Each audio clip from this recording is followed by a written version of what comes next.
Hello, Acid Horizon fans. This is Craig here. I just wanted to let everybody know we had a great reading group session for our 1,000 Plateaus reading group this past weekend.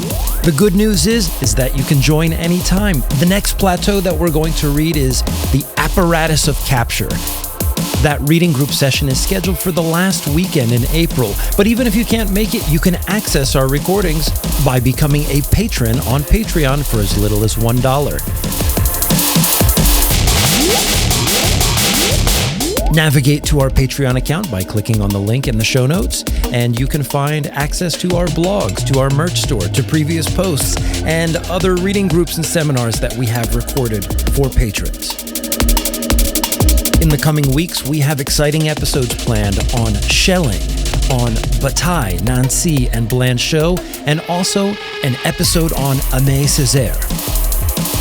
Today, we are fortunate once again to have with us Cooper Cherry of Machinic Unconscious Happy Hour, with whom we will discuss the work of Jean Baudrillard in his notable work, Symbolic Exchange and Death. Together, we took a look at Chapter 2 of that work, which is entitled Order of the Simulacra. So without further ado, let's check in with Cooper and discuss Baudrillard's concept of the political economy of the sign. Welcome to Acid Horizon, the Theory Podcast. Today, we are very happy to present to you an episode on Jean Baudrillard, Symbolic Exchange and Death, Chapter 2, Order of the Simulacra. And no better person to have in our presence today than Cooper Cherry from Machinic Unconscious Happy Hour, who associates Baudrillard as being one of his primary theorists that he works with. How you doing today, Coop? I'm doing very well. Very excited to be talking about Baudrillard, though I am without my esteemed co-host Taylor Atkins, who is sort of I'm the bumper bowling is released, and hopefully I won't have too many gutter balls today. Well, someone needs to do the rest of the admin, and keep things floating back at the People's Institute for Revolutionary Semiotics. Yeah, that's right. Course. Yes, we got to keep the lights on over there. And of course, then we have Adam in the mix, and we also have Will.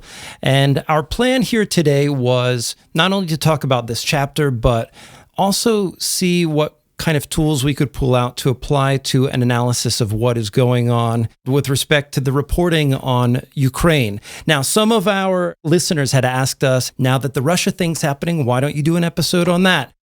I mean, personally, I feel out of my depth. Even if I was in my depth on it, there's just so much dubious reporting. And that's actually part of what's happening in the Baudrillard episode here. Hopefully what we can do is take this framework and do sort of a meta-analysis of the way that media is circulating right now with respect to the ideas that we have on the page.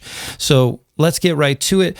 Cooper, can you just give us a little rundown of like what's happening? Why did you pick this chapter to talk about that topic? Well, I think for, just to back up and I guess situate people within the context of where Symbolic Exchange and Death falls within Baudrillard's oeuvre, if you'll indulge me, would be that I think this is his most systematic work, and where he begins to sort of break from a more Marxist tradition in terms of his analysis.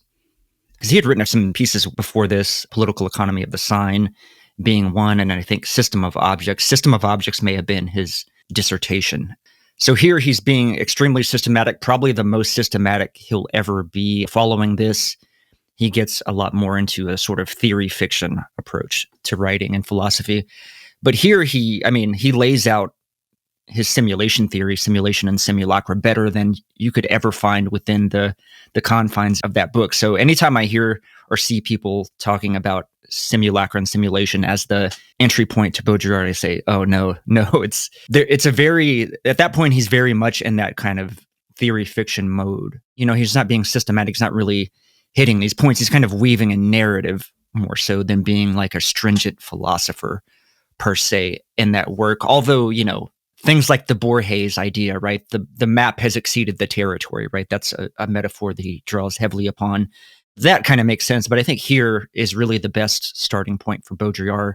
He's the most systematic, and the way in which he goes through simulation and simulacra, and that whole procession of the simulacra, I should say, is really good. I think Will's ear should perk up here, because I think actually Baudrillard's method is the sort of Nietzschean genealogical method that he probably cribs a bit from Foucault in that way, in lieu of an approach to, something like madness and civilization. This is sort of a historical genealogy of the political economy of the sign. So going back through, from the pre-capitalist or pre-industrial era, the Renaissance, and then the hyperreal, and those three sort of successive phases in how signs operate and how we interact with them and how they sort of shape what we perceive as reality itself. Yeah, it seems to loosely follow somewhat of a Marxist framework, but I detect a lot of echoes of Marcel Mauss and even Bataille's methodology to a certain point here. Absolutely. Maybe we can talk about first the three orders of simulacra, and thanks, Coop, for that introduction. Maybe, Adam, you can kind of break that down. What's happening there? Definitionally speaking, a simulacra is a copy of a copy. It's not simply the copy itself, it is the reproduction of the reproduction, which reproduction shapes the whole thing. So in these first three orders, they're mapped onto three different kinds of ways of thinking about value, which correspond to three different kinds of revolution. So the first one is the counterfeit. So the copy of the copy as a counterfeit. It's not just that, for example, a Gucci bag is not always an original Gucci bag. It's an original copy of a Gucci bag because there's an archetype of producing a Gucci bag, which is again and again produced. The counterfeit is a copy of that copy. Essentially, this is the scheme of the classical period, and what makes it a counterfeit is that it transgresses against its origin because its origin is tied to a certain kind of status, a certain kind of obligation to the name and the status and the aristocracy of that status, and this is why it's such a feudal kind of production, or a feudal as it is gradually transitioning out of itself into the modern world, which you see in the Renaissance. So the counterfeit is the first schema in the classical period. You get the copy of a copy, which is detaching it from this, the respect of the traditional forms of status to which the sign is obligated. The sign of a house, the sign of your role as a serf or as an aristocrat, as a lord, the dominant proper names of the world according to God and the feudal order, at least in how that is portrayed within particularly Catholicism. And then we have a very sort of restricted circulation of those signs. And then we're going to, as we're going to see as we go further on, from this counterfeit mode, we're going to move into production in which the order of reference for a counterfeit is detached from this obligating fixed structure where everyone is in their place. And it's going to become, as Baudrillard says, emancipated, insofar as it becomes detached from any of these particular names or houses or references. And its referential quality, the meaning of that counterfeit then becomes in terms of its relation to a certain set of natural qualities, which it has to reproduce in being, sort of a genuine copy of that thing, real fake watches. It feels just like the real thing. And one of the interesting points of Baudrillard's methodology is this sort of escalating orders of universality. So with the emergence of the Renaissance, you have the form of the universal, well, at least in this work, an example is made of stucco work.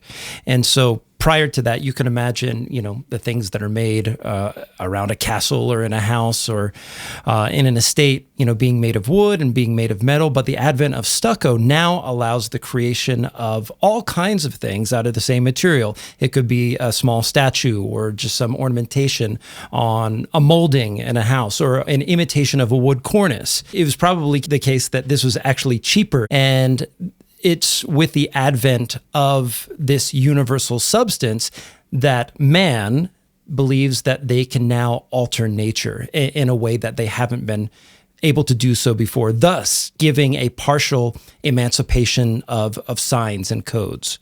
But maybe before I go any further with that, we'll just see where Will's at with all this. Like, what are some things that you're focusing on in the initial part of the text? Well, I love the function of the model for stucco too, and the story of the Ardennes, the attempt to capture the world in its entirety through concrete. Oh, the concrete, right? Yeah. Everything is concrete. The question that I have that I want to iron out for Baudrillard, and I think Coop can probably answer this effectively, is just what precisely is Baudrillard responding to, and what is the urgency and necessity of symbolic exchange and death. Why fundamentally do we need to alter our understanding of the relationship between the copy and the simulacra? These games of representation and the processes through which like they become layered has been a fundamental element of the philosophy of representation since at least the Statesman, right? And the Sophist. So what is the fundamental urgency of Baudrillard's project as it pertains to the way in which we philosophize about the copy and the simulacra?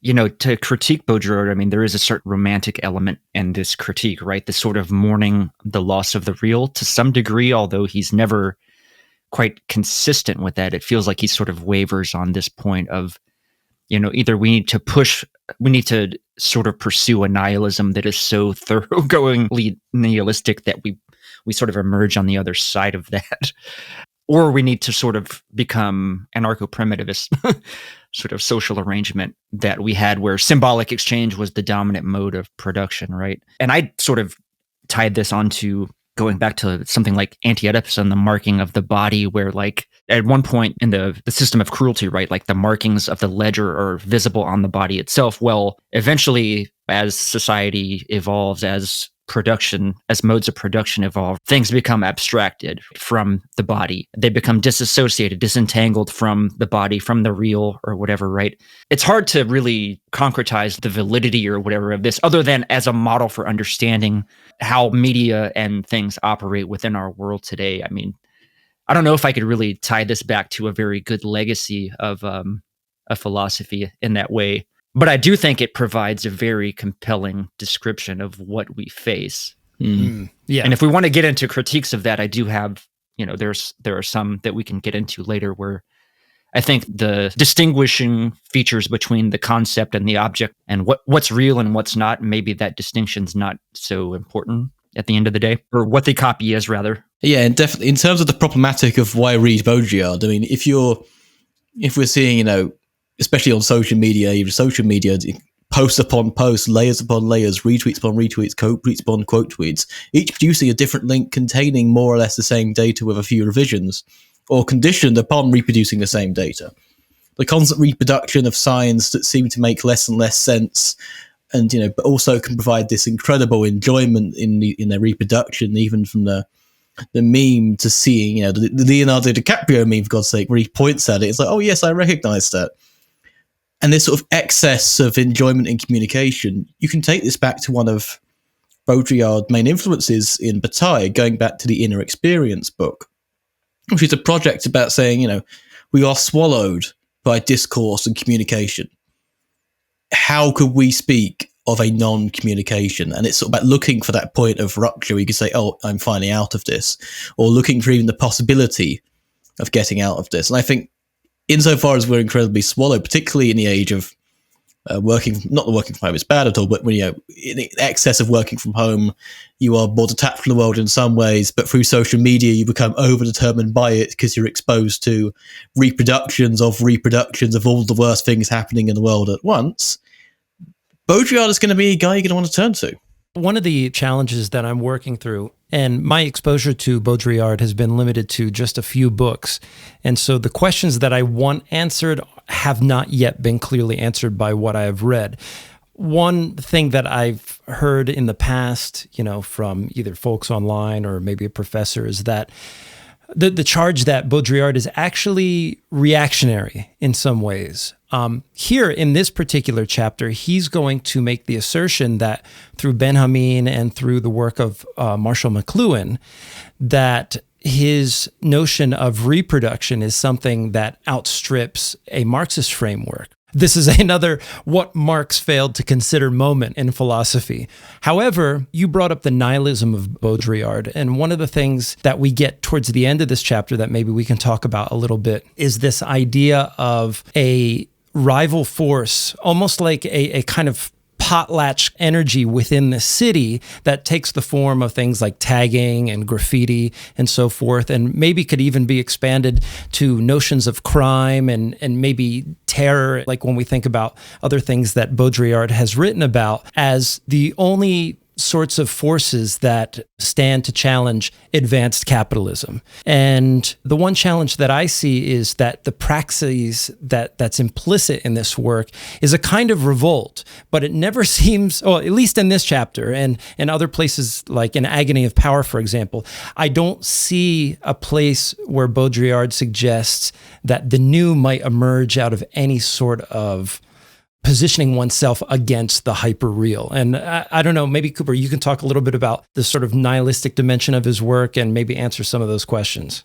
It might be helpful perhaps to think about his work like in a thermodynamics or like in terms of entropy and negentropy, because one aspect that we haven't really discussed, I guess this perhaps goes to Will's prior question about symbolic exchange and death. So one thing about this is that he refers in the last chapter of the book to a work by Arthur C. Clarke, and it's I forget the name of it, but it's like the premise is there are these priests that are slowly and methodically reading through all the 9 billion names of God, and as they do so, so eventually there becomes this American company approaches them or decides, hey, we can do this mechanistically. We have this machine that will go ahead and say it'll speed up the process of saying the 9 billion names of God and bring about the apocalypse. So the important nugget being here is that we are surrounded by dead labor, not only dead labor in the productive sense of like material production, but also in the production of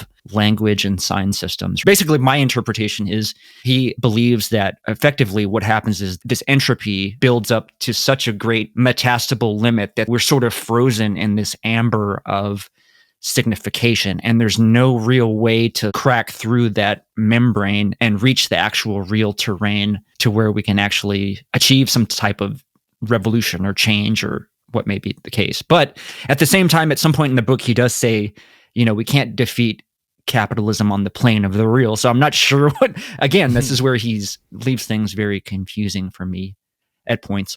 One question I had actually was in terms of, because we only read chapter 2 of Symbolic Exchange and Death, I was wondering sort of where death comes into this, particularly around the notion of equivalence. Reproduction is production of equivalences. We eventually will go talk about the real, and the real is defined as that which we can provide an equivalent reproduction, because he's basing it on experimental science. It's a contemporary of science. Science says, this is a process, we can equivalently reproduce it. Exactly, and that's how we confirm it as real. His version of the real is inductive. But when it comes to this equivalence, being stuck in this endless amber of reproducing equivalence again and again and again, such that we only have copies of copies, equivalents of equivalents, and the original, the first part of the equals sign, A equals A is nonsense. We only really want the A on the other side, and the unity by which we can only see the first A in A equals A in like the second. Is this equivalence a kind of death for him? And is this why we can't really tackle capital on the side of the real? Because if equivalence has a kind of deathly aspect to it in terms of its own entropy, because equivalence is flattening things out into producing the same stuff again and again, which is more real than real, is that do we have to take capital 1 in the space of hyperreality? Because hyperreality, or the space of equivalence, this flattening out of all difference in the equal sign, is that the kind of death he's talking about here? That's a good question. I think my reading on the dead here and the symbolic exchange with them is, I don't know how much it plays into this, although I think that the binarization is an important component of what's going on. So I think it's very perceptive and that you picked that up. But the way that I read death as far as the book is concerned is we no longer symbolically exchange with our dead, but they're part of the amber that sort of controls us, right? Because not only the dead labor, like I discussed just a moment ago, but the dead signification. Like we have all these old signs that hang around. It's like the only thing we see of old signifieds is their signifiers. So we're basically closed off to where the dead are ghettoized. The dead are excluded because they no longer make sense. We can't do commodity exchange with the dead unless now you do have some type of vestiges of a symbolic exchange with the dead and something like Dia de los Muertos, right? Where there's the celebration, you dress up like the dead, you leave out actual goods, right? And so it's like rationally the dead are not going to come drink your milk or eat your cake or flan or whatever you set out for the dead, right? Like, so that's kind of a symbolic exchange. So that has been sort of foreclosed upon in terms of as we proceed into this law of value more stringently. Will and I and Taylor just talked about this last week on Machinic Unconscious Happy Hour about how this sort of same model would apply to like the disabled subject. In most cases, in a lot of cases, it's impossible for them to fit into the scheme of production. They problematize that relationship so much. And I think that the dead do as well, right? We don't sort of consider them in the way that our ancestors considered and revered the dead. I think there are some very real or actual ways in which the notion of death is staved off in the hyperreal order, in the sense that, we're producing holograms of Tupac. But not only that, we've infinitized storylines. One of the challenges that Adam and I had here was understanding the production of the real against this death, because it's precisely the allegory of death, the allegory of negation or annihilation that allows us to understand the real. And one of the ways that I was thinking about that was the hyperreal forecloses upon us actually experiencing the real and actually some very real ways. So for example, like if your broadband goes out, you can't access anything online. Nothing you do without that broadband connection registers within that symbolic circulation. In effect, you are symbolically dead without that. But when you come back online, you can talk about that experience and so forth, and now you're back in the mix. But what does he mean by that there when he says that there's this sort of analogy towards death with respect to the way that the hyperreal produces the real?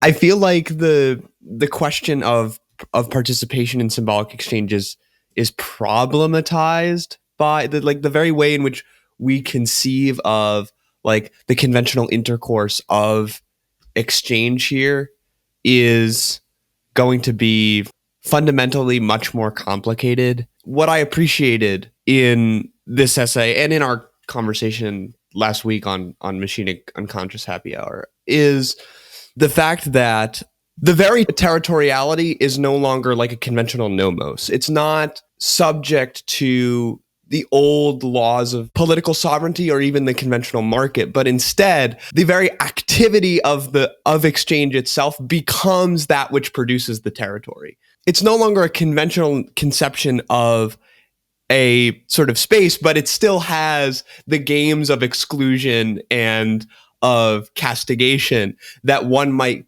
conceive of when one circumscribes a territory. So that's what I thought was interesting in Cooper's comment. What this has to do with my question about Baudrillard's issue of production on a gigantic scale, I don't know if I have a good answer for that, but yeah.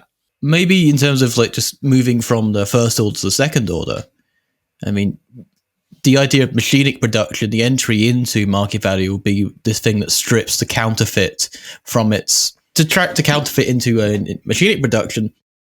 Originally, the counterfeit is itself a break with a different mode of symbolizing. This is when the simulacra comes to be. It's not that copies come to be, it's that copies of copies come to be.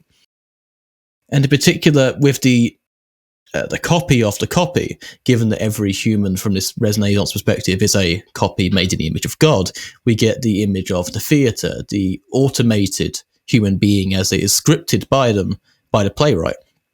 This is where we get the automaton as a figure.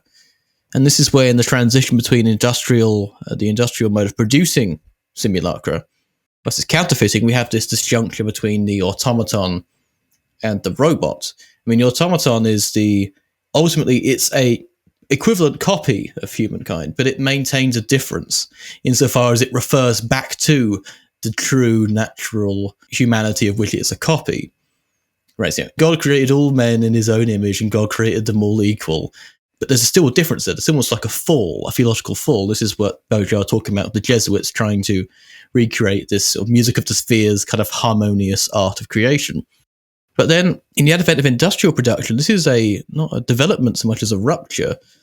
Because I was thinking about this quote, I can't remember who said it. It's an old American, it's a very American quote. It's, God created all men equal, but Sam Colt made them equal. The industrial machine came in and he made them. The industrial machine made them equal. It made that equivalence.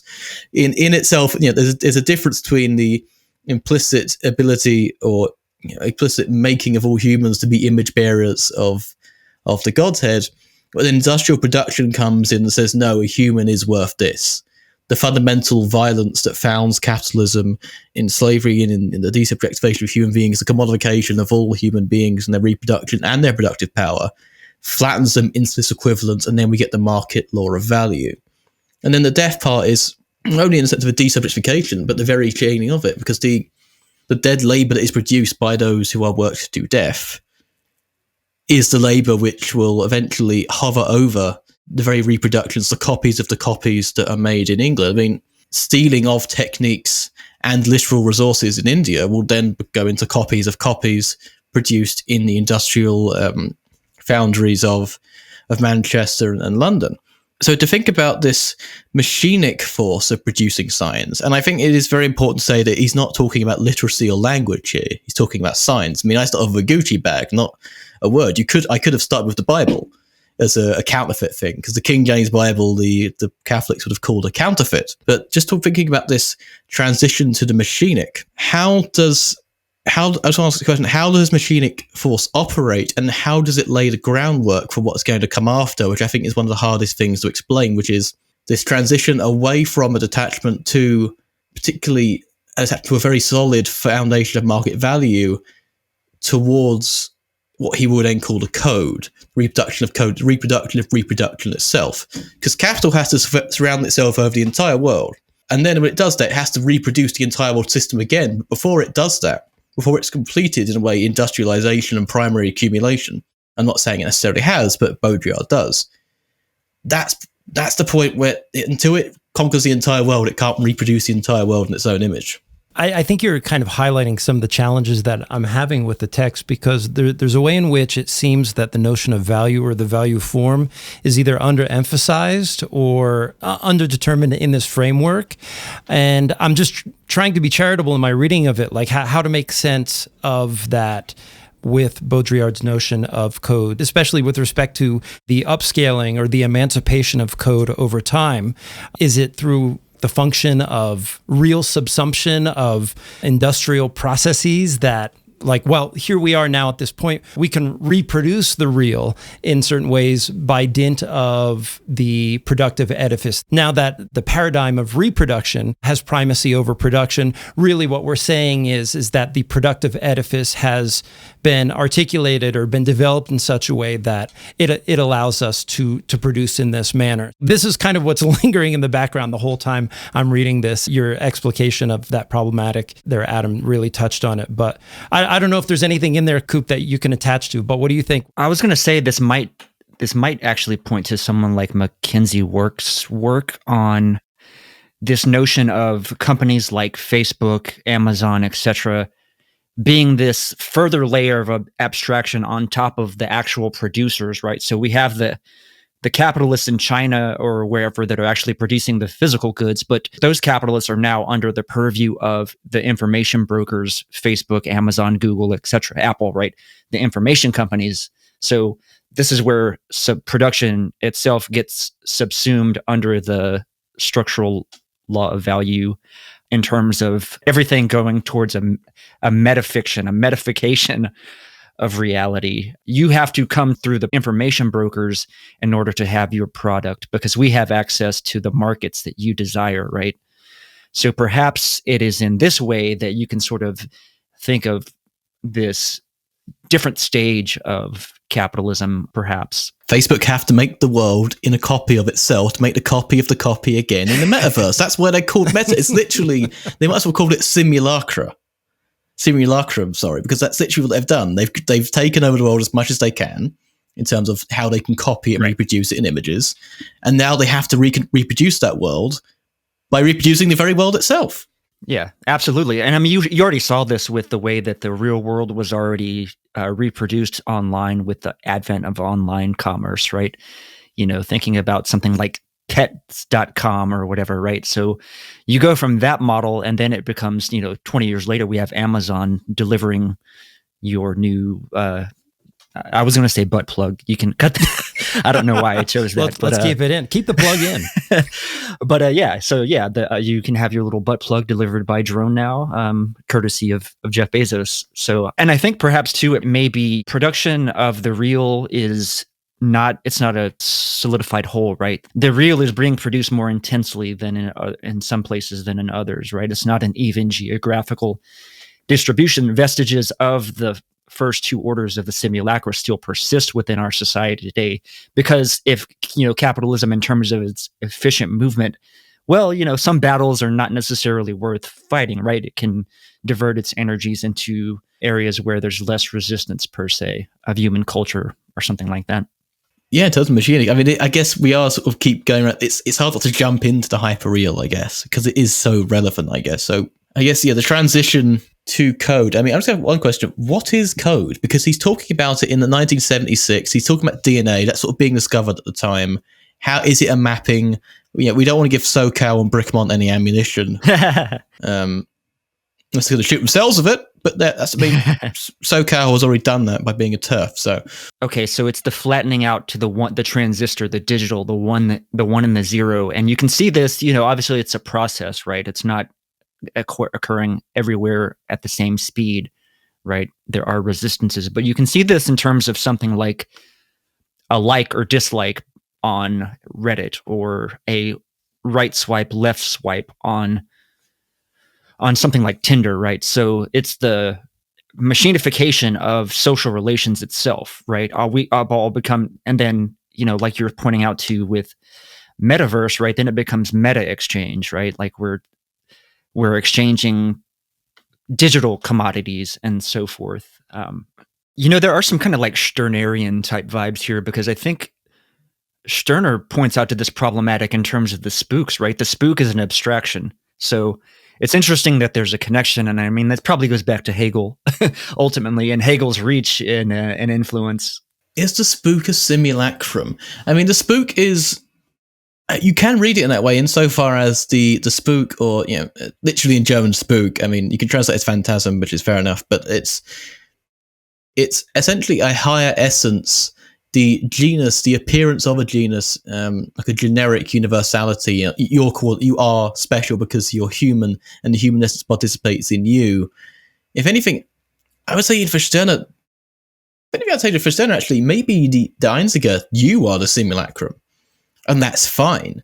You are the copy of this copy, and it's not that you are obligated in the counterfeit way. It's not, you're a counterfeit human. You must become human by living up to all of these beautiful humanistic qualities, or by living up to your fatherland. You are an imperfect copy of the king or something. I think Stirner would actually say that he, in a similar way you'd get with Deleuze, with Plato and Simulacrum. No, I am a Sood.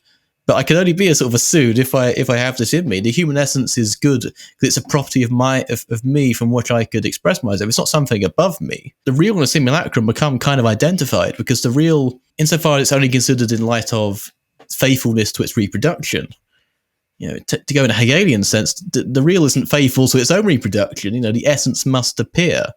The faltering essences fate themselves to founder, according to Hegel. They appear in the non-identity. And when it comes to sort of as you're saying, the real abstractions here, real abstractions aren't, they're not very enjoyable, real abstractions, I guess. They are quite pressuring, especially in a society that will legislate over people by saying you should be a good X, Y, and Z, and then never provide any materials to live up to that. We would rather have simulacra right now, because real abstractions aren't simulacra. They're the original copies.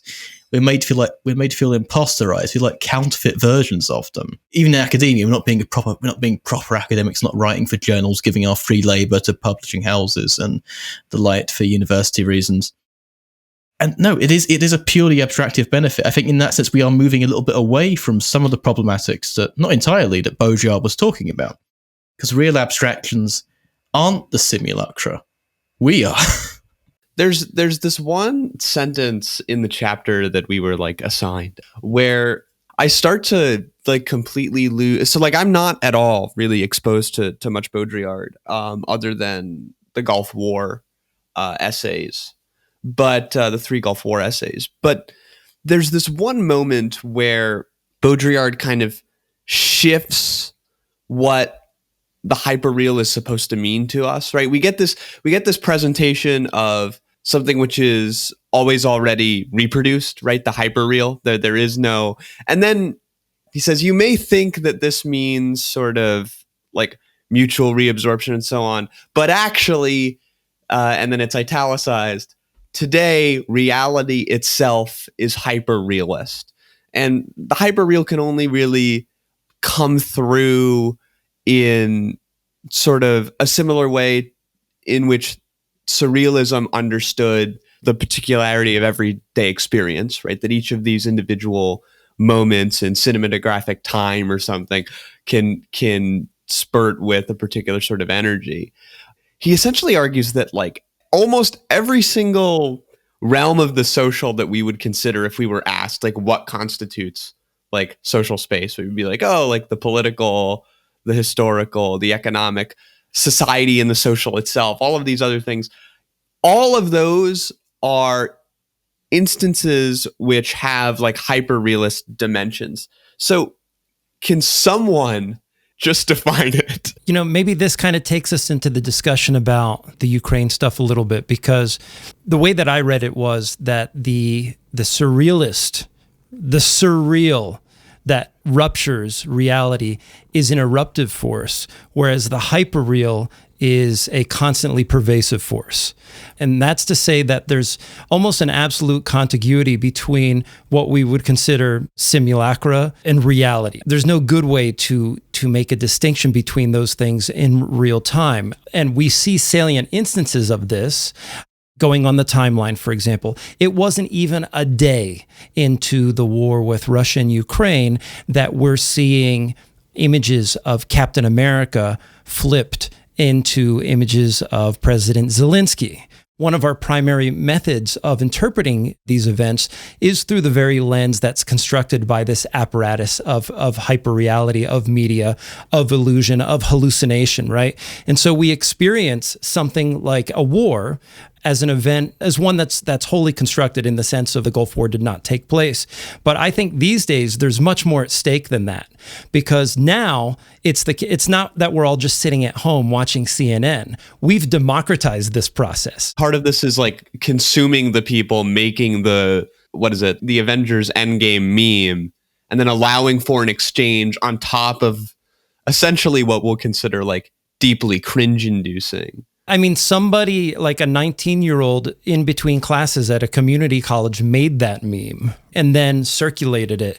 And then, of course, there's got to be rival memes reclaiming it, popping different... Yeah, there's got to be a quote tweet. Yeah, there's a quote tweet, but then there's also alterations of that image and so forth. And that becomes part of the plane of contestation. It's not only that the war in Russia is happening, but there's contestation on the surface of the timeline, as it were. And these things fall back upon that event. It's to the point these days where like a private or a corporal in some sort of meeting could just film a map for IG stories, and that gives a tactical advantage to some field commander who's about to roll on those people. There's a sort of semiological guerrilla warfare that also feeds into the molar, more conventional forms of conflict. In terms of the very well done morale boosting operation that is these various Ukrainian memes and the Ghost of Kiev and the Snake Islands guys who good, all made out alive. Even though we thought it was some sort of dramatic last stand, like it's like a copy of the Battle of the Bulge when it's to the German commander, nuts, signed the American commander. It was that kind of thing. I mean, obviously this is it's fair enough. It's morale boosting operation for their side, and the morale boosting has worked. And the insurgency will last for decades to come if Putin is stupid enough to try and take over the entire country. It'll be his Afghanistan, but then like three times as expensive and bloody, and hopefully it wouldn't happen, and hopefully he wouldn't be so stupid to do it. But then again, he has seemed to have completely lost it. What they are doing though is feeding it into part of the Ukrainian morale machine is also to generate international solidarity in a really beautiful way by putting it into the masturbatory content economy of the West, because Reality is being produced, right, by signs. Because we're sort of, in the West, we're sort of out of the frame of this in certain ways. We're like, okay, what's real about this? Well, what's real about this in terms of our journalistic framing, our scientific objective fact-checking framing, is what's real is what could be reproduced according to the facts. Okay, well, how do we know this reproduction's real? We've got to fact-check our fact-checking. Can this reproduction be reproduced? And the same machine of verification is spiraling out, and also it's not just reproducing according to the journalistic norms, but also how the journalists reproduce their own image of themselves, i.e. a colossal wank. And this ties into how they like to think about themselves as telling truth to power, holding tyrants to account, particularly in Britain, where they have never done such a thing and never will. And this is where you get people at OzCategory going over there, reporting that he went to a supermarket and they said, no, you go ahead, sir, you're doing the real work here. And it that sort of masturbatory work that happens among the journalistic media apparatuses of the West, particularly the Anglophone speaking ones of this now shattering unipolar order, are great for the morale of a place. It does generate international solidarity, and it will generate some much needed assistance to the people of Ukraine, not only militarily, but also, more importantly, humanitarianly, which we're not having in the UK because somehow we managed to be more racist than France, which is, I guess, an achievement. But there we go. Anyway, so how much trouble am I going to get in for that? We'll find out.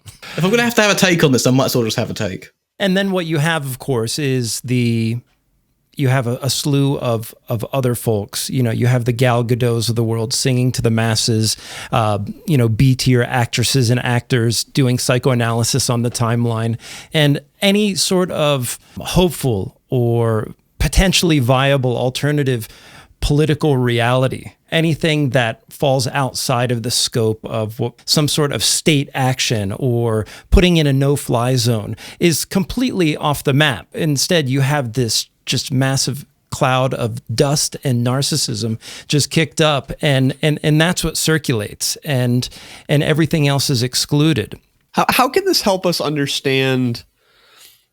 This is going to be a question of like the amateur trying to tackle all of these images that's coming across from a very tragic and just like, I think in many ways, this is kind of a reminder, tragic, not just in the sense of like the loss of life, but as like a sort of perpetual reminding after COVID and how fundamental information flows were, how fragile, but at the same time rigid and unchanging some of these media structures are, right? Because one of the things you notice when you look at how this conflict is being covered is it's being deeply racialized. Part of the fundamental problem that Western media cannot handle is the image of quote unquote cities that look like X being subject to this violence, because that's exported.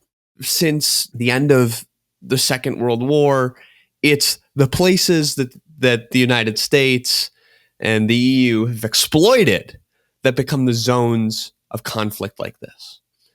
And how can an understanding of media informed by a Baudrillardian perspective help us understand the absolutely bizarre and deeply sad nature of the racist reporting in and on Ukraine?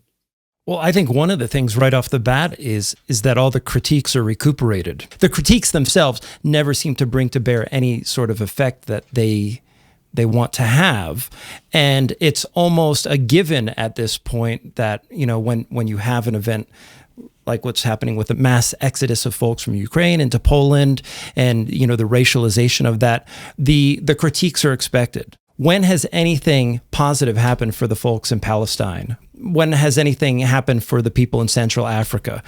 Nothing. I mean, we see those critiques pop up. They're cannibalized in a certain way. They're redeployed, in the form of retweets and likes and whatnot. That generates revenue for the social media platforms. Maybe they're foregrounded for a moment on yahoo.com or in CNN. They're put in the sidebar there. That's the deep pessimism I have about this. And even with Baudrillard's talk about graffiti, I mean, we get a sense in which that tagging and graffiti can be an expression of revolt. And I mean, he hastens to, at the very end of this chapter, he hastens to say that, like, oh, here's some ways that this can be recuperated too. And it has.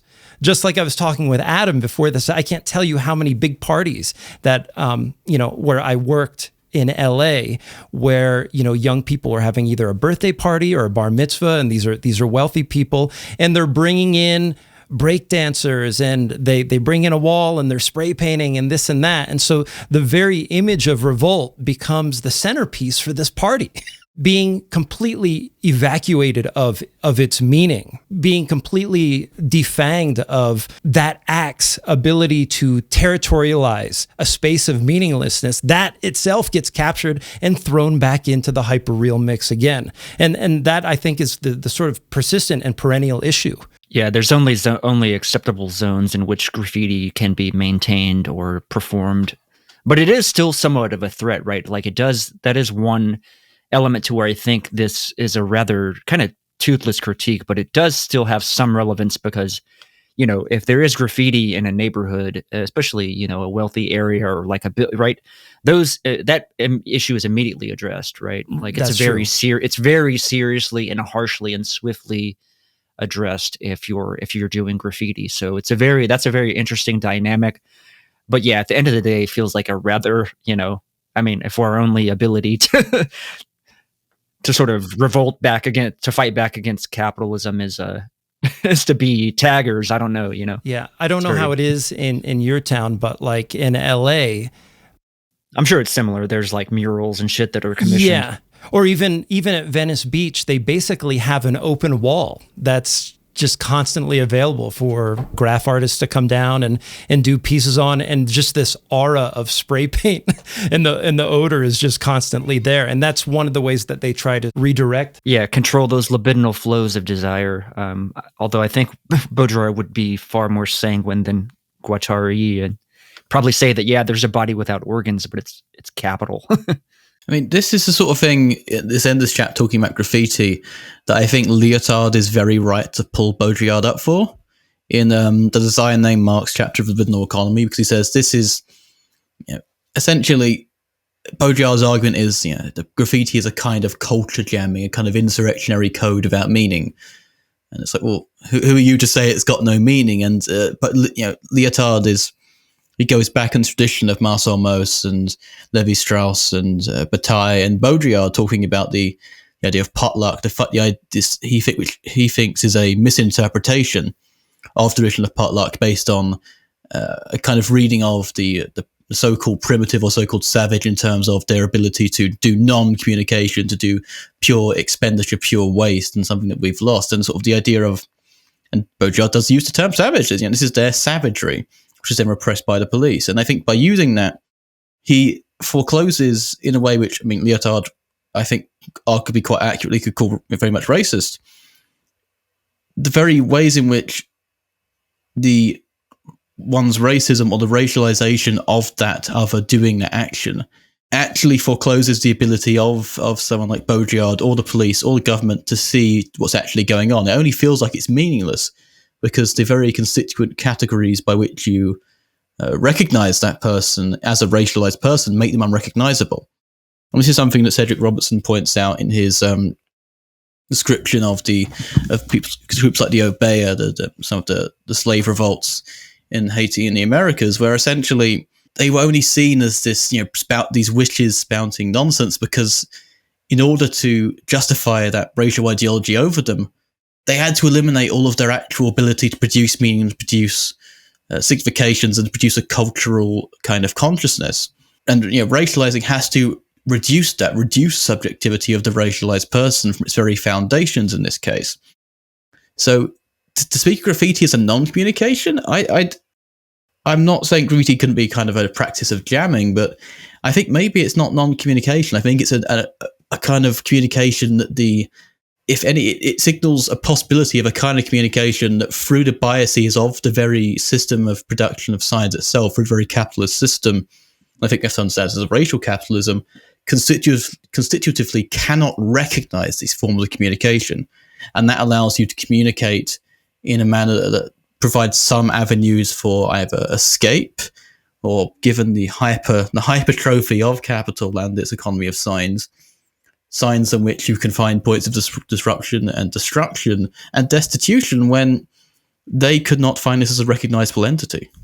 And it seems strange because I think Baudrillard presents us with the very tools that you're talking about here, but then goes as far as to say at the very end of the chapter that we're talking about that those who are doing graffiti don't have a subjectivity.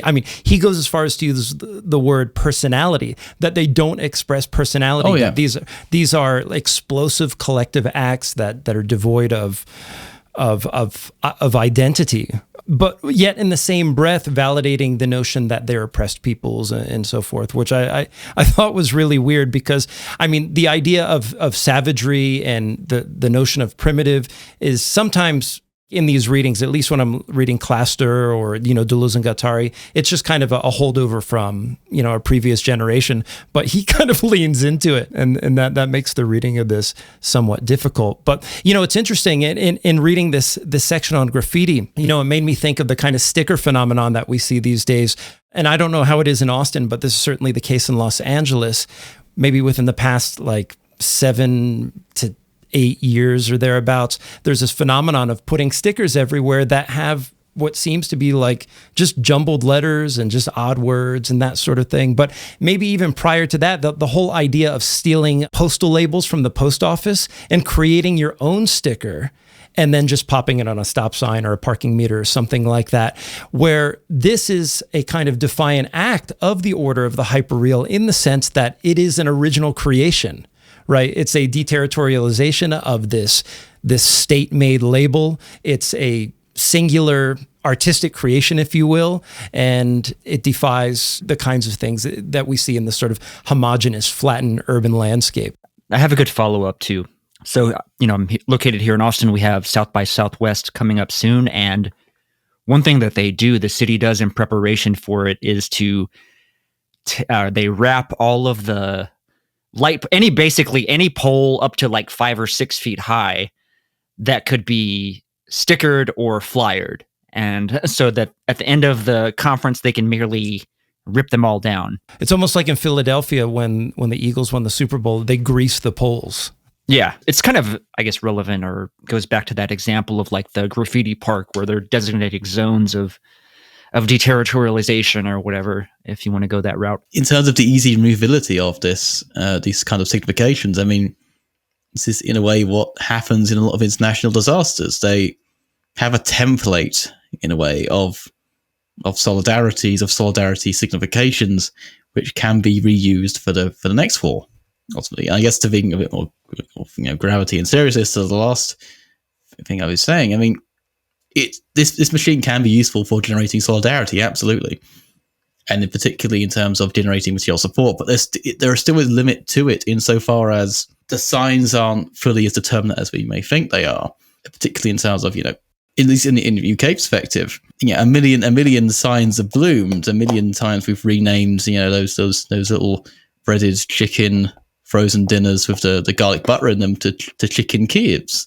But we still need put through 50 visa applications to this day, and it shows that a truly a semiosis of solidarity in which the sign has really become no longer just a question of solidarity, no longer the immediate real, but more real than real. More solidarity is actually being reproduced as a proactive kind of signification, not just as a language, but as a virtualization. Virtualization, also as a manifestation in the material world. We are still very much missing that. And I guess in some ways, then you can imagine a sort of Baudrillardian sort of graffitiing of traditional solidarity things, spraying over if I stand with X and saying, well, if don't stand at the door, fucking open it kind of thing. Otherwise we get stuck in a kind of I guess I'm going to coin this term now, a Banksification. Everything is just kind of a Banksy. Well, anything that made that allowed for the propaganda of the deed to come through in Banksy is gone. The second Banksy is ascribed a conventional author function, right? Like the very thing that makes these expressions speak a reason or provide a provocation is gone the second it's ascribable, right? Because part of what makes these moments of expression in Banksy compelling was the fact that it essentially dissipated across a collective cultural intensity, whether that's a level of resent for a particular policy or hating the police, right? These are things that we allow to flow over ourselves because they should speak for themselves to us. But the second they speak in the name of Banksy, well. And then on the flip side, you have somebody like Shepard Fairey, who was kind of lumped in with Banksy and company back when that was trending, and he's worth like $10 million now, and assiduously defends his property rights, and I mean, once again, just complete recuperation of this sort of rebellious aesthetic. But it doesn't seem that happened with Banksy. I mean, we never really found out who Banksy was. So. Well, he's already got all that money from, being in Massive Attack. So, I mean. There it is. Nice. Nicely done. Maybe we'll kind of wrap things up. We'll start with Will. Any big takeaways from this? Any future interest in Baudrillard? I struggle with Baudrillard. I'll put it that way. Like maybe a lot of this goes over my head. Most of it does. I think he's a fascinating semiotician. I do wish we covered a little bit more of the cybernetics here, because I think that maybe that's a space that we can talk about later when we eventually jump down that rabbit hole. But yeah, for me, there's a strange dread of the contemporary that I get where I feel mildly helpless. But other than that, yeah, it's an interesting read. Yeah, he kind of locks that feeling in for you. Like if you didn't already have that sort of pessimism or nihilistic streak within you, he basically gives you the manual on it. What about you, Adam? I mean, yeah, I get the fear of the contemporary. I'm already regretting whatever I said about Ukraine in this podcast, because not because I think it was necessarily wrong, but it's because the contemporary, I'm more of a Hegelian, that philosophy always shows up too late to say anything. And all we can really talk about is the media aspects of our own cultures and tell them what they're doing wrong. The journalistic class in the UK, for example, I think it's a very good way to understand them in a Baudrillardian sense, particularly when it comes to the flat, an easy way in which they can reproduce and produce equivalences. Even the simple bad, good labels, for which they create a chain of equivalences from which they construct themselves and reproduce themselves and how they serve certain kinds of apparatuses of power, rightly or wrongly. I mean, Baudrillard, this text was something that I think, particularly in the US and the UK or anywhere that was really trying the whole left populism thing, where you create a chain of equivalences along the lines of Laclau and Mouffe in the popular imagination to construct a signifier of the people and who the people are equivalent to, and who the who this outside is, who capital is, who the people who are responsible for the financial crash are. I think this could have been a bit more sensitive in terms of not necessarily the writers themselves. Maybe the Laclau Mouffe have been quite conversant with this, but in terms of the movements themselves and the limits, in terms of what the machines they were facing up to in the media, they were already far better at producing these equivalences and produce them with far greater intensity than these ground-up forces could ever come to. I still think there's a limit, because, I mean, Baudrillard recognizes this himself in an identical. I think Baudrillard is very good for analyzing the media, not so much in terms of what it does, because we know what it does. We enjoy what it does in many ways, these reproductions, and we can talk about that in the sense of new movies coming out all the time versus the very limited ways in which these reproductive capacities can help us build solidarity with oppressed people, and how there hasn't been hasn't been these images of Yemen, but also more of Palestine, more of Yemen, more places in the Central African Republic, the things that are happening with the mining extractive processes in places like Congo. We aren't really seeing that here. And I think Baudrillard is great for finding parts in which the flows of reproduction end up going in certain directions because they're controlled in advance by ways that keep them going in one direction or another, according to racialized, imperialist, colonialist schemas and traditions. When it comes to those schemas, you have to find their blind spots, what they aren't doing and why they aren't doing it. And this is where, as Will said, the cybernetics of this, the science of control, the inputs and outputs, the 1 and 0, which turns everything into an input-output machine, into a Turing machine, controlled, tested, predetermined machine of reproduction, and how that flows. So beyond being afraid as a contemporary, I say that Baudrillard is very good to understanding why they're focusing on certain things rather than others, why we enjoy what they focus on, and why there is a mass cultural enjoyment what they focus on, or even whether there is supposed to be an image of mass enjoyment of this, and why it hasn't been focusing on certain aspects. In terms of positive programs for disrupting it, I think looking at those spots of where they've not blind spots, there's not nothing to do with their ability, it's what they've desired to see and why they haven't seen it there. And looking at what those desires are that maintain the system of reproduction acting in the directions in which it already is and continues to reproduce itself in. Before I give Cooper the last word, I think my lingering concern is a Deleuzian one, which is how could the new ever be created from the hyperreal? One of the things that we didn't cover here, but is within this chapter, is the idea of the erection of the Twin Towers as a kind of doubling. And I've been reading some of the work of CCRU recently and some of the work of Otto Rank, and it's just interesting that I've had this synchronicity of reading these works that talk about the notion of doubling historically, how in non-state societies, for example, the appearance of twins was often viewed as dreadful. I mean, in some cases it could be seen as a boon, but typically there were functions or institutions within society that would stave off the horrors or the evils of that form of doubling. And I think it's apt that Baudrillard chooses the Twin Towers as an appearance of a kind of doubling that institutes a new way of looking at capitalism, which is a correlative form of capitalism, not a competitive form. And I think for a moment, Baudrillard had history on his side with the fall of the Soviet Union, for example, the rise to ultimate supremacy, at least for a time, of the United States and its allies. But then when we come to 9/11, it's not that one tower collapses, but both of them collapse. So there's yet another doubling. And, this can be seen as a rupture, maybe the real coming through the hyper real. And with respect to what we're seeing now with the war in Russia, for example, it makes me think, are we going to see more or less of that? Like, what does this conflict reveal about the nature of the world? I think with respect to the racialization of the conflict, we already see what our power block is doing. We're giving passage to Ukrainian refugees. This doesn't happen to refugees from Palestine or from Central Africa, as we're saying. We're also seeing the strength of NATO and the Atlanticist capitalist order. I mean, it didn't take very long to shut down Russia's economy and to devalue their currency. And, given what are now being, projected as the missteps of Putin militarily, it remains to be seen what's going to happen over the next 5, 10, 15 years. I mean, even this coming week, we don't know how this conflict is going to escalate.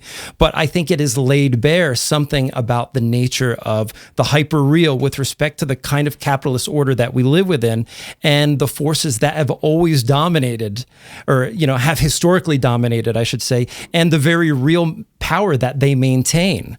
There's a way in which I think Putin's resentment and attack on the West in this violent struggle is an eruption of sorts but I think it's retrograde. I think what we're seeing is a sort of pang of the old order, lashing out against the world of advanced Atlanticist capitalism.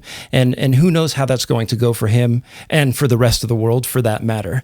To me, it actually intensifies the question of, can the new be produced? Do we have more steps backwards before we even get there? And so this is where Baudrillard kind of leaves me.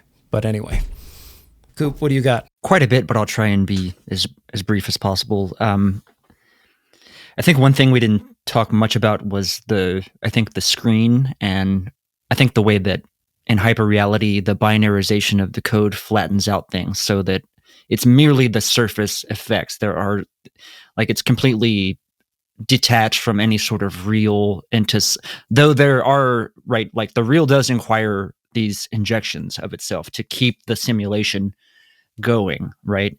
So things like, something like COVID, for example, is, I think, an example of the real bursting through and helping accelerate the production of a new hyperreal. In terms of positive takeaways, I don't think there are very many positive takeaways from this model of hyperreality that Baudrillard, discusses. It's more of like we're becoming these sort of lobotomized machinic beings that don't have any sort of real agency. We're sort of like these atomistic robots that just sort of consume, we're just kind of like we're like little lab rats that are hitting the paddle, yes or no, and sort of reducing us to that.